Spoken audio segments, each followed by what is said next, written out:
Have you ever purchased an airline ticket and had the unfortunate experience of being refused to travel? If so, consider yourself bumped. The business practice of bumping is not illegal. Airlines oversell their scheduled flights to a certain extent in order to compensate for no-shows.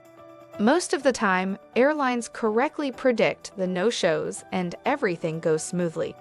But sometimes, passengers are bumped as a result of oversales practices. Not all airlines engage in the practice of selling more tickets than available seats on an aircraft. Some airlines simply sell enough tickets to fill every seat. Although this practice significantly reduces the chances that a passenger will be bumped, the airline may still bump passengers in rare circumstances, such as when the seat is needed for a federal air marshal.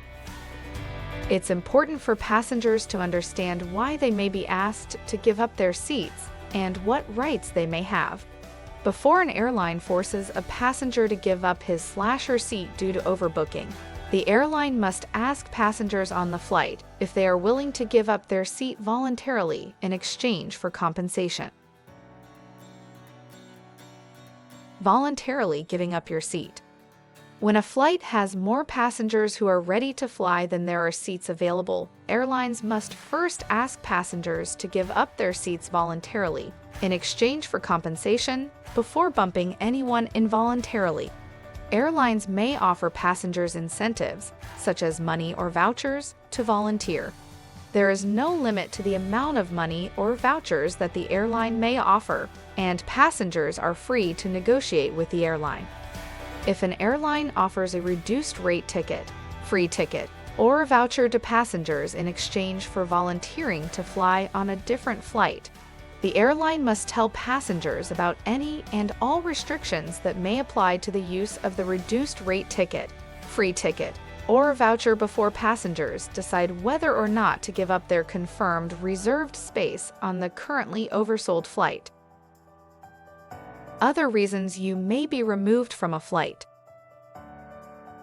An airline can refuse to transport a passenger for the reasons listed in its contract of carriage, a legal agreement between the passenger and airline, so long as the refusal is not discriminatory, such as being intoxicated or under the influence of illegal drugs, attempting to interfere with the duties of a flight crew member, disrupting flight operations or engaging in unruly behavior, having an offensive odor that is not caused by a disability or illness.